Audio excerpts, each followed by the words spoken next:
From the rising of the sun to the going down of the same, the name of the Lord shall be praised. From the rising of the sun to the going down of the same, the name of the Lord shall be praised. So praise ye the Lord. Oh, praise ye the Lord. From the rising of the sun to the going down of the same, the name of the Lord shall be praised.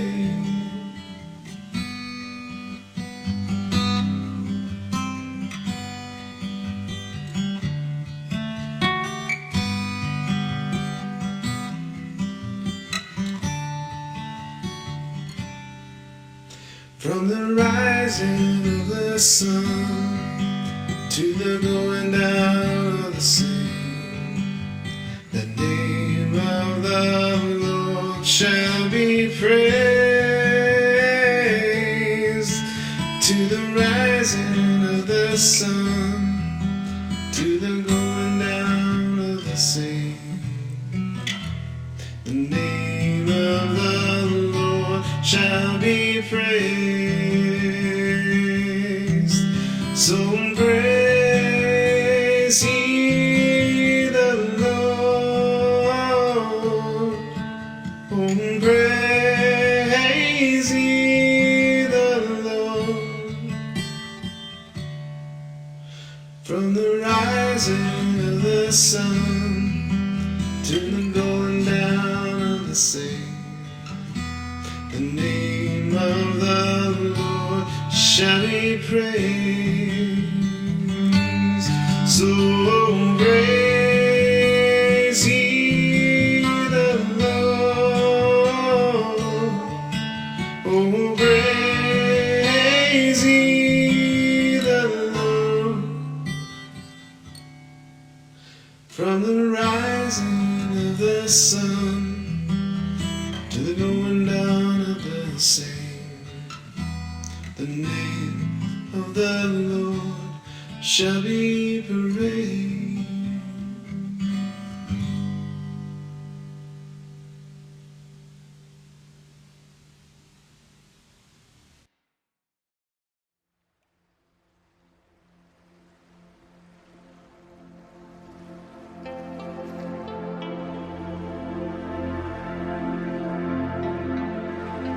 "6 days later, Jesus took with him Peter and James and John, and led them up a high mountain apart by themselves. And he was transfigured before them, and his clothes became dazzling white, such as no one on earth could bleach them. And there appeared to them Elijah with Moses, who were talking with Jesus. Then Peter said to Jesus, 'Rabbi, it is good for us to be here. Let us make 3 dwellings, one for you, one for Moses, and one for Elijah.' He did not know what to say, for they were terrified. Then a cloud overshadowed them, and from the cloud there came a voice, 'This is my Son, the Beloved, listen to him.' Suddenly, when they looked around, they saw no one with them anymore, but only Jesus. As they were coming down the mountain, he ordered them to tell no one about what they had seen, until after the Son of Man had risen from the dead.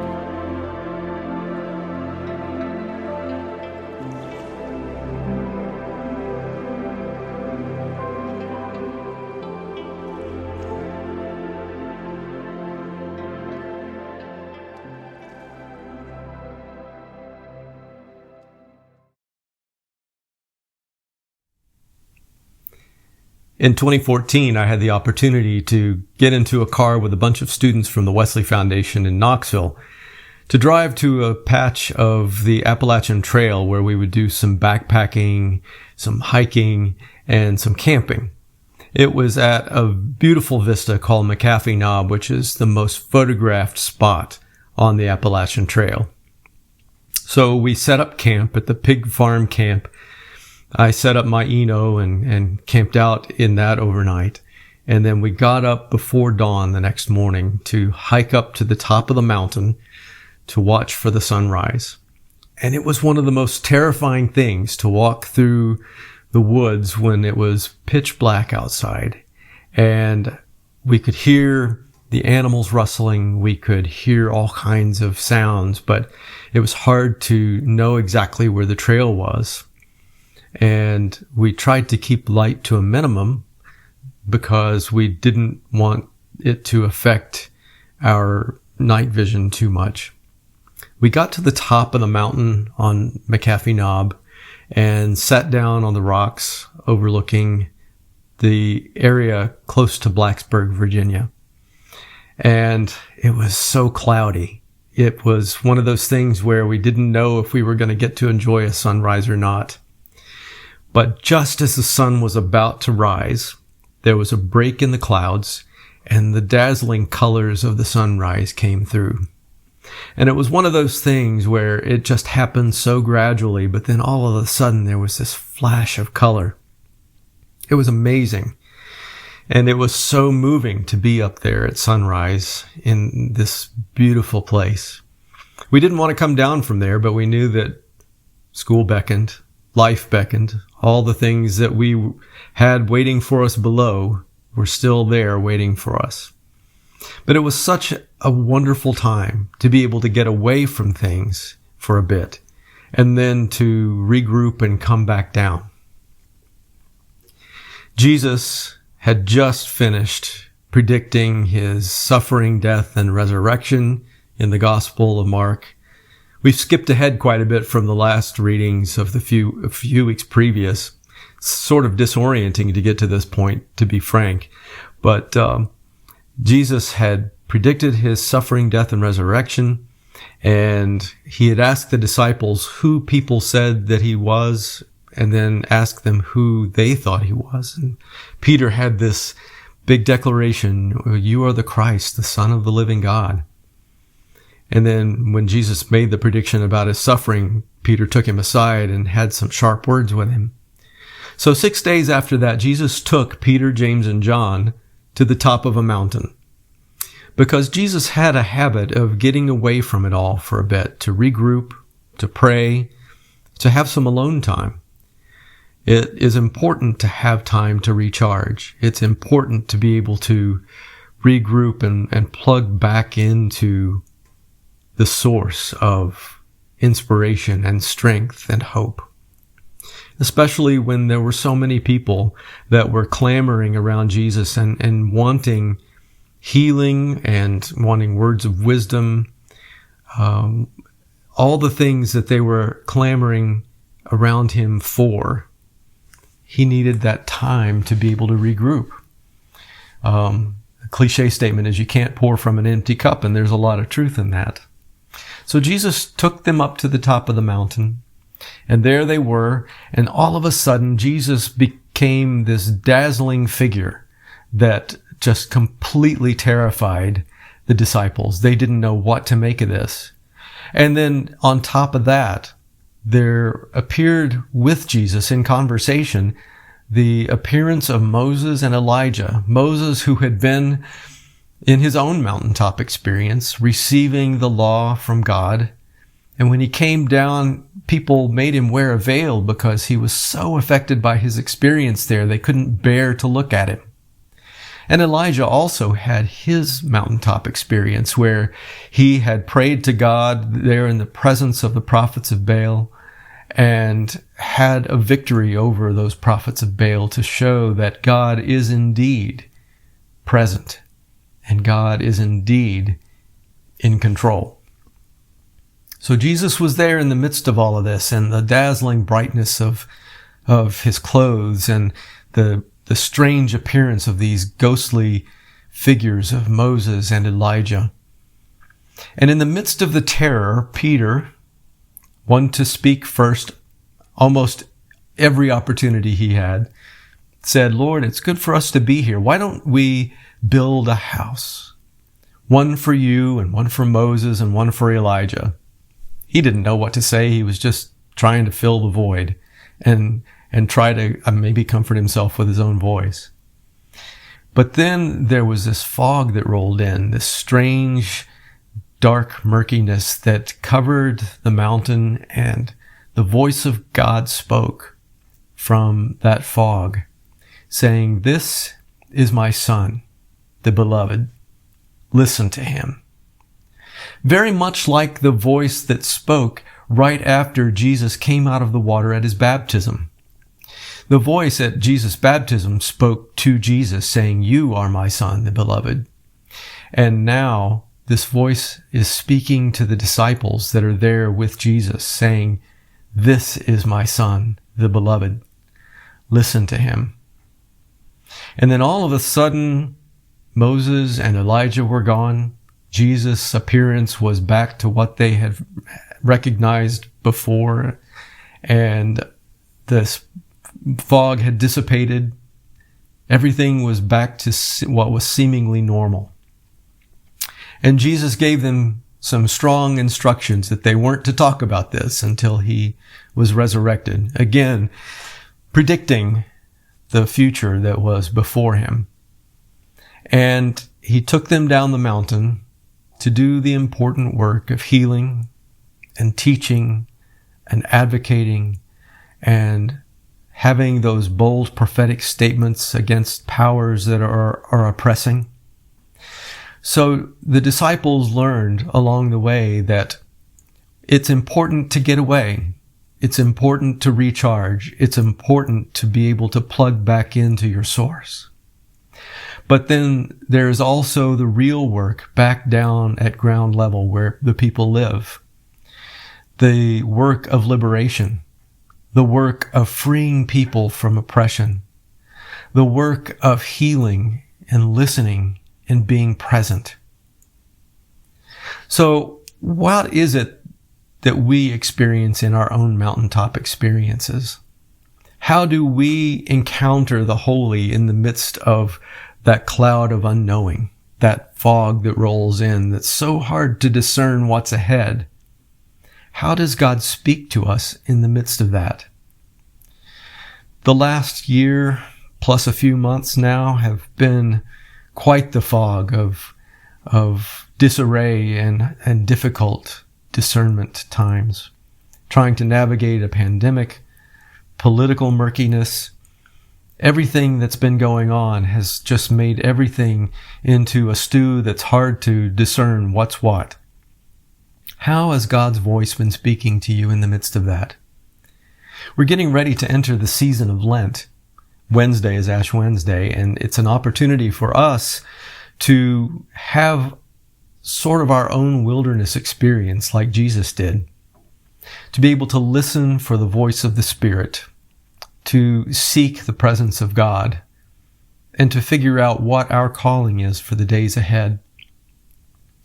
So it's an opportunity for us to listen to that voice in the midst of the fog and the murkiness, calling us to do our ground level work, to do that work of liberation, of helping to advocate for our siblings who perhaps don't have the voice to speak, or perhaps need the room to be able to speak and to be able to tell their truth.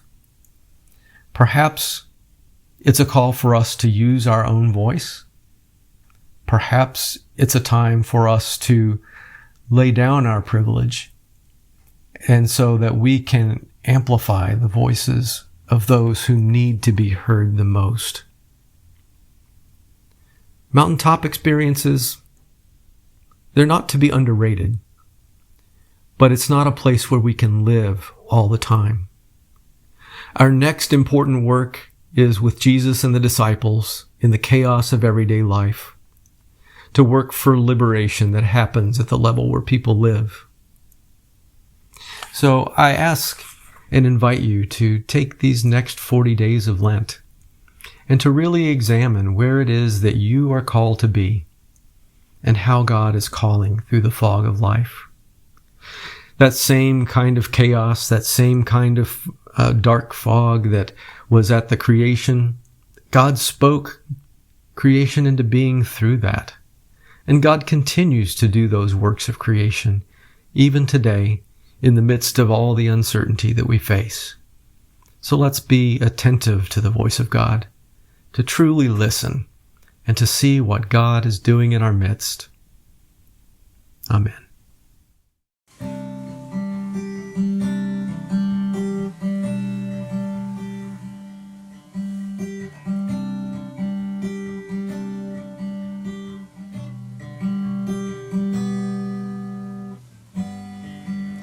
Worthy of every song we could ever sing,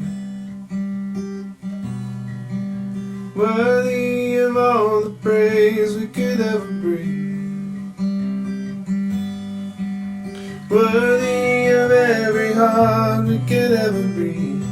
We live for you.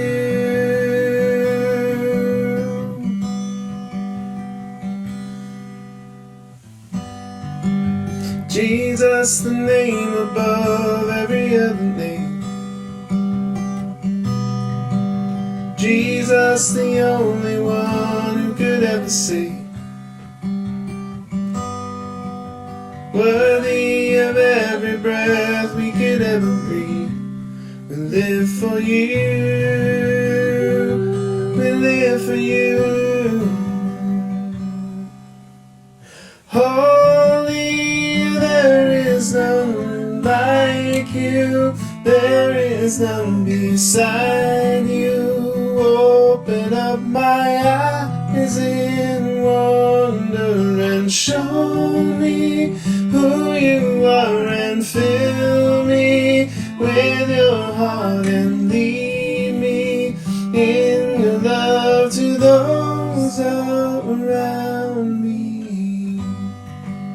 Worthy of every song we could ever sing,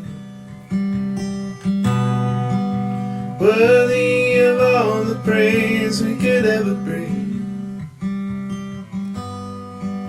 worthy of every breath we could ever breathe. We live for you.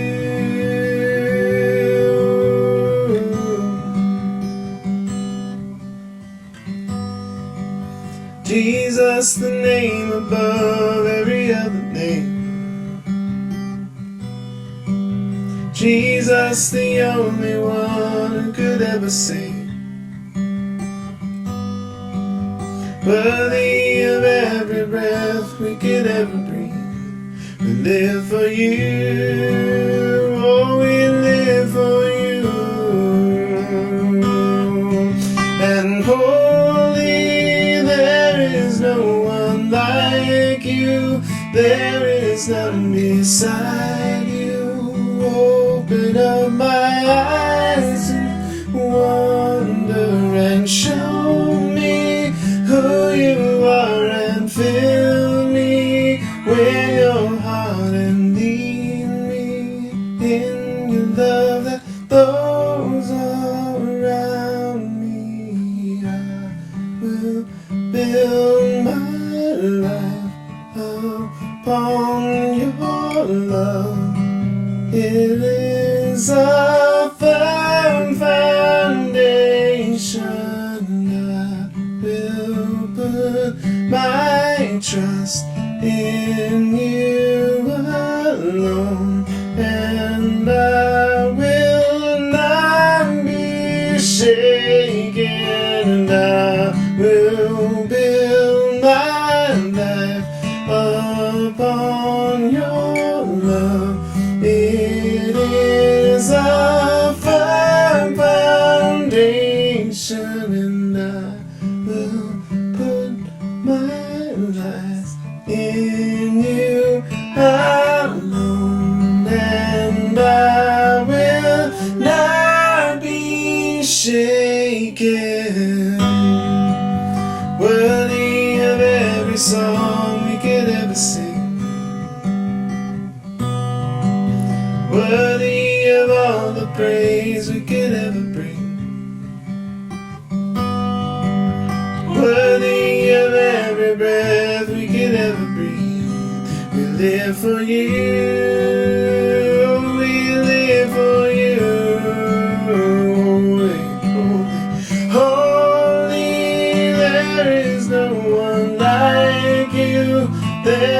wisdom beside you. Open up my eyes in wonder and show me who you are, and fill me with your heart and lead me to love and those around me. And I will build my life up on your love. It is a firm foundation, and I will put my trust in you alone, and I will not be shaken.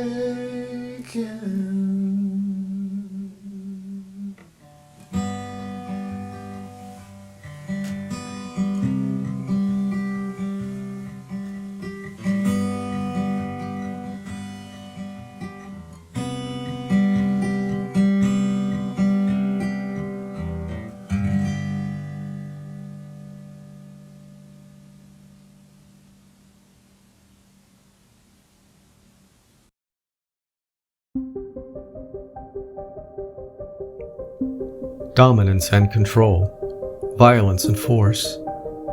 These are the tools through which evil comforts. But God accompanies through a scandalous presence, vulnerable and free, courageous and collective, a holy together. God sends us to practice love that knows there is no peace where there is no justice, and transformation depends on discomfort and disruption. Open to sacred encounters, wild and unexpected. May it be so among us.